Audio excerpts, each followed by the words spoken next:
என் அன்பு குழந்தையே, இந்த கருப்பன் உனக்கு 2 பேரின் பெயரைச் சொல்கிறேன். இவர்கள் 2 பேர்தான் உன்னோடு கடைசி வரை வரக்கூடிய நிரந்தரமான உறவு. உன் அப்பன் கருப்பன் சொல்வதை அலட்சியம் செய்துவிட்டு, அதன் பிறகு உன் வாழ்க்கையில் நிரந்தரமான உறவு எங்கே இருக்கிறது என்று தேடிக்கொண்டு அலையாதே என் பிள்ளையே. இந்த வாழ்க்கை உனக்கு நிரந்தரமான உறவுகளை காண்பித்துக் கொடுக்காமல் உன்னை வேதனைப்பட வைத்துக் கொண்டிருக்கின்றது. என்ன நடக்கின்றது, ஏது நடக்கின்றது என்று உன்னாலேயே கண்டுபிடிக்க முடியவில்லை. ஏனென்றால் சுற்றி இருப்பவர்கள் செய்கின்ற வேலைகள் அதை போன்றது. யார் யார் வாழ்க்கையில எதை செய்ய வேண்டும் என்று யோசிக்காமல் செய்து கொண்டிருக்கின்றார்கள். என் பிள்ளையே, உன்னுடைய வாழ்க்கையில் நடக்கின்ற ஒவ்வொரு பிரச்சனைகளுக்கு மத்தியிலும் நீ எத்தனையோ சோதனைகளை கடந்து இந்த வாழ்க்கையை வெல்வதற்கான அத்தனை முயற்சிகளையும் செய்து கொண்டிருக்கின்றாய். என் குழந்தையே, உனக்கென்று உறவுகள் நிரந்தரமாக இருக்கும் பொழுது அதை பற்றி கொண்டு நீ நிச்சயமாக மேலே ஏறி வந்து விடுவாய். ஆனால் இந்த உலகத்தில் நமக்கென்று யாரேனும் ஒருவர் இருக்கிறாரா என்று நினைத்து பார்த்தால் சந்தேகம்தான். யாரேனும் ஒருவர் நமக்காக இருக்கிறார் என்பது பெருமைதானே? அப்படித்தான் என் பிள்ளையே, உன் வாழ்க்கையில் இருக்கின்ற நிரந்தரமான உறவினை அடையாளம் காண்பித்துக் கொடுக்க உன் அப்பன் கருப்பன் என்று வந்திருக்கின்றேன். என் பிள்ளையே, நடக்கின்ற விஷயங்கள் எதுவாக இருந்தாலும் அது உனக்கு எதிராக சூழ்ச்சி செய்வதாக நினைக்கலாம். ஆனால் இவையெல்லாம் உனக்கு சாதகமாக நடக்கிறது. என் பிள்ளையே, நடக்கின்ற விஷயங்கள் எதுவாக இருந்தாலும் அது உனக்கு எதிராக சூழ்ச்சி செய்வதாக நீ நினைக்கலாம். ஆனால் இவையெல்லாம் உனக்கு எதிராக நடக்கவில்லை. உனக்கு சாதகமான முடிவு கொடுப்பதற்காக நடந்து கொண்டிருக்கின்றது என்பதனை முதலில் நீ தெளிவுபடுத்திக் கொள்ள வேண்டும். எந்த விஷயமாக இருந்தாலும் நடந்தவுடன் வேதனைப்படாமல் நடக்கிறதே என்றும் வருத்தப்படாமல் அத்தனைக்கும் உன் வாழ்க்கையில் இருக்கின்ற உண்மை புரிந்து கொண்டு நீ வாழ்ந்து காட்ட வேண்டும். என் பிள்ளையே, எந்த நிலையில் உனக்கான வாழ்க்கை எப்படி நடக்கப் போகிறது, நாம் என்னவாக ஆகப் போகிறோம் என்பதை பற்றி நீதான் சிந்தித்து புரிந்து நடந்து கொள்ள வேண்டும். உன்னுடைய வாழ்க்கையில் உன்னை சுற்றி நடக்கின்ற ஒவ்வொரு சூழ்ச்சிகளுக்கு பின்னாலும் இருக்கின்ற உண்மை என்னவென்று நீ ஒரு நாள் உணர்ந்து கொள்வாய். எந்த உறவு நிரந்தரம், எந்த உறவு போலி என்பதனை நீ அப்பொழுதுதான் தெரிந்து கொள்வாய். ஏறக்குறைய உன் வாழ்க்கையில் இருக்கின்ற அத்தனை போலி உறவுகளையும் நீ உன் வாழ்க்கையில் இருக்கின்ற சில நிரந்தரமான உறவுகளையும் மட்டும்தான் நீ அடையாளம் கண்டுகொள்ள வேண்டும். அப்படி இருக்கின்ற நிரந்தரமான உறவு என்னவென்று தெரியாமல் தான் நீ வேதனைப்பட்டு கொண்டிருக்கின்றாய். உனக்கு வேதனைகளும் சோதனைகளும் வரும்பொழுது நிச்சயமாக உன்னை அதிலிருந்து மீட்டெடுக்க வேண்டிய பொறுப்பு உன் அப்பன் கருப்பன் எனக்கு நிச்சயமாக இருக்கின்றது. நான் எந்த நிலையிலும் உன்னை கைவிட நினைத்தது கிடையாது. எந்த சூழ்நிலையிலும் உன் வாழ்க்கையில் நான் எப்பொழுதும் உனக்காக உடன் இருந்து ஒவ்வொரு விஷயங்களையும் செய்து கொடுக்கத்தான் நான் உன்னுடன் இருக்கிறேன் என்பது தெரிந்துவிட்டால் நீ யாரையும் தேடிக்கொண்டிருக்க மாட்டாய். நல்லபடியாக பேசுகின்றார்கள், அன்பாக நடந்து கொள்கின்றார்கள். அப்படியானால் இவர்கள்தான் நிரந்தரமான உறவாக இருக்குமோ என்று யாரிடத்திலும் சென்று என் பிள்ளையே நீ ஏமாந்து விட மாட்டாய். அதனால் உன் வாழ்க்கையில் நடக்கின்ற சூழ்நிலைகளை எல்லாம் சரியாக புரிந்து கொண்டு அதற்கு ஏற்றது போல நீ நடந்து கொள்ள வேண்டும். என் குழந்தைக்கு என்னதான் நடக்கப் போகின்றதோ என்கின்ற கவலை எனக்கும் இருக்கின்றது. இந்த வாழ்க்கை நம்மை எதை நோக்கி அழைத்துக் கொண்டு செல்கின்றதோ என்ற பயம் உன்னிடத்தில் அதிகமாகத்தான் காணப்படுகிறது. எங்கே தொடங்கியது, எங்கே முடியப் போகிறதோ என்ற எண்ணத்தோடு என் பிள்ளையே நீ இருந்து கொண்டிருக்கின்றாய் அல்லவா? இந்த நிலையிலிருந்து நீ நிச்சயமாக மாற வேண்டும். இந்த சூழ்நிலைகள் உனக்கு நல்ல மாற்றத்தை கொடுக்க வேண்டும். உனக்கு நடக்கவிருக்கின்ற ஒவ்வொரு உண்மைகளும் இனி நிச்சயமாக வெளிச்சத்திற்கு வர வேண்டும். உண்மைகள் மட்டுமே இனி உன்னோடு நிலைத்து நிற்க வேண்டும். அப்பேற்பட்ட ஒரு விஷயம் என்னவென்று என் குழந்தையை நீ தெரிந்து கொள்ள வேண்டும் அல்லவா? என்னதான் இந்த வாழ்க்கை உனக்கு சொல்லிக் கொடுத்திருக்கின்றது என்பதை சற்று சிந்தித்துப்பார். இந்த மனிதர்களோடு இவ்வாழ்க்கையில் பிறந்த உறவுகள், உன்னை பெற்றவர்கள், உன்னோடு வாழக்கூடியவர்கள், எத்தனையோ பேரிடம் நீ நல்லபடியாக பழகிக் கொண்டிருக்கின்றாய்.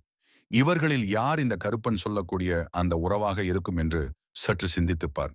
என் பிள்ளையே, எல்லாராலும் ஏதோ ஒரு வகையில் நீ கஷ்டங்களை அனுபவித்திருக்கின்றாய். ஏதோ ஒரு வகையில் உனக்கு பிரச்சனைகள் உன்னை சுற்றி வந்திருக்கின்றது. எல்லா நேரத்திலும் இந்த வாழ்க்கை உனக்கு சரியானதை கொடுக்கவில்லை. எல்லா சூழ்நிலையிலும் இந்த வாழ்க்கை உனக்கான விஷயங்களை உன் கைகளிலே தரவில்லை. என்ன நடக்கின்றது என்பதனை அறிந்து கொள்ள முடிக்கும் முன்பே இந்த உறவுகள் எல்லாம் உன்னை சுற்றி உனக்கு அத்தனை பெரிய கெடுதல்களை செய்தார்கள். எதிர்பார்க்காத இடத்திலிருந்து எல்லாம் உனக்கு பிரச்சனைகள் வந்தது. உடன் பிறந்த உறவுகள் சில நேரம் புரிந்து கொள்ளாமல் உன்னிடத்திலே கோபம் கொண்டார்கள். உடன்படாமல் போகின்ற சூழ்நிலையையும் ஏற்படுத்தி கொடுத்தார்கள். உடன் வாழ்ந்து கொண்டிருக்கின்ற உறவுகளும் சரியான புரிதலின்மையால் கோபத்தை உன் மீது காட்டினார்கள். வெறுப்பை உன் மீது உமிழ்ந்தார்கள். ஏன் உன்னை பெற்றவர்கள் கூட உன்னை புரிந்து கொள்ளாமல் தான் ஒரு சில சமயங்களில் நடந்து கொண்டார்கள். உன்னுடைய உணர்வுகளுக்கு இங்கு மதிப்பு கொடுக்க யாருமே இல்லை. இந்த நிலையில்தான் என் பிள்ளையே இந்த வாழ்க்கையை நீ வாழ்ந்து கொண்டிருந்தாய். அப்படி இருக்கும் பொழுது உனக்கு நல்லது எப்பொழுது நடக்கும் என்ற எண்ணம் உன் மனதில் எப்பொழுதும் இருந்து கொண்டே இருக்கின்றது. அல்லவா இந்த எண்ணத்தை உனக்கு நிச்சயமாக நிலைநாட்ட வேண்டும் என்ற முடிவோடு உன் அப்பன் நான் வந்திருக்கின்றேன்.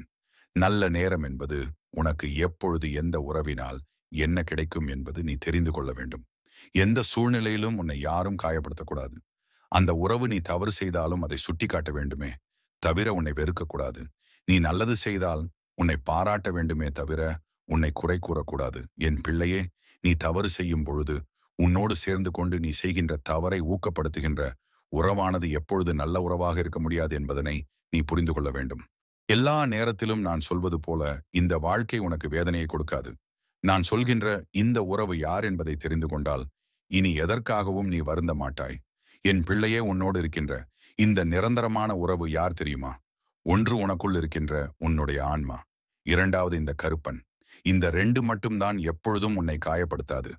உனக்குள் இருக்கின்ற ஆன்மாவிற்கு உன்னை நன்றாக புரியும். உன் மனது என்னவென்று அதற்கு தெரியும். உன்னை புரிந்து கொண்டு நீ சொல்கின்ற விஷயங்களை எல்லாம் சரியாக வழிநடத்தும். அதனால் இது உன்னோடு கடைசி வரை வரக்கூடிய ஒரு நிரந்தரமான உறவு. எப்பொழுது உன் உயிர் பெறுகின்றதோ அப்பொழுதுதான் அதுவும் உன்னை விட்டு பிரிந்து செல்லும் என்பதை நீ புரிந்து கொள்ள வேண்டும். அதே நேரத்தில் உன் அப்பன் கருப்பண்ணசாமி கடைசி வரை உன்னோடு இருந்து உன்னுடைய நிரந்தரமான மகிழ்ச்சிக்காக என்னவெல்லாம் செய்ய வேண்டுமோ அத்தனை செயல்களையும் உடன் இருந்து செய்து முடிக்கக்கூடியவன். கருப்பன் என்றால் என்னை மட்டும் நீ எடுத்துக்கொள்ள வேண்டாம். தெய்வங்களை எல்லாம் மொத்தமாக சேர்த்து கொள்ள வேண்டும். அத்தனை தெய்வங்களும் உன்னோடு நிரந்தரமாக வரக்கூடிய உறவுதான். என் பிள்ளையே, இறைவன் எப்பொழுதுமே தன் பிள்ளைகளை கைவிடுவது கிடையாது. எப்பேற்பட்ட சூழ்நிலையில் இருந்தாலும் உன்னை காப்பாற்றாமல் விட்டு விடுவது கிடையாது என்பதனை நீ புரிந்து கொண்டு இந்த வாழ்க்கை உனக்கு தருகின்ற விஷயங்கள் எல்லாம் இனிமேல் உனக்கு நன்மையாகத்தான் முடியும். இந்த உறவுகள் மட்டும் உன் நினைவில் இருக்க வேண்டும். மற்றவற்றை எல்லாம் நினைக்கும் பொழுது மேலும் மேலும் உனக்கு கஷ்டங்கள் தான் வரும் என்பதை நீ சரியாக புரிந்து கொள்ள வேண்டும். எந்த நிலை வந்தாலும் சரி, என் பிள்ளையே, இந்த நிலை உன் வாழ்க்கையில் மாறும் என்பதை நீ தெரிந்து கொள்ள வேண்டும். ஒவ்வொரு விஷயங்களிலும் மற்றவர்களின் மனநிலையை கணக்கில் எடுத்துக்கொள்ளாமல் இவர்கள் எல்லாம் நம் வாழ்க்கையில் வந்து செல்கின்ற ஒரு உறவுகள்தான் என்பதை புரிந்துகொள். அவர்களிடத்தில் எதையும் எதிர்பார்த்து நிச்சயமாக உனக்கான நன்மைகள் எல்லாம் தொடர்ச்சியாக நடக்காது. ஏனென்றால் அவர்கள் எல்லாம் உன்னிடத்தில் ஏதோ ஒன்றை எதிர்பார்த்து தான் உனக்கு நன்மைகளோ உதவிகளோ செய்யக்கூடியவர்கள். ஆனால் இந்த கருப்பன் உன்னிடத்தில் எதையும் எதிர்பார்க்காதவன். உன்னுடைய மனதிற்கு புரியும் என்றால் இனிமேல் எதற்காகவும் என் பிள்ளை வேதனைப்பட மாட்டாய். எந்த ஒரு விஷயங்களுக்காகவும் நீ மனதிற்குள் கஷ்டங்களை அனுபவிக்க மாட்டாய். நடக்கின்ற எல்லா நன்மைகளும் இனிமேல் உனக்காக என்பதை தெளிவாக புரிந்து கொண்டு உன் வாழ்க்கையை நல்லபடியாக மாற்றி அமைத்து விடுவாய். என் தங்கமே, கருப்பனின் ஆசீர்வாதங்களும் அன்பும் துணையும் என்றென்றைக்கும் உனக்கு முழுமையாக கிடைத்துக் கொண்டே இருக்கும்.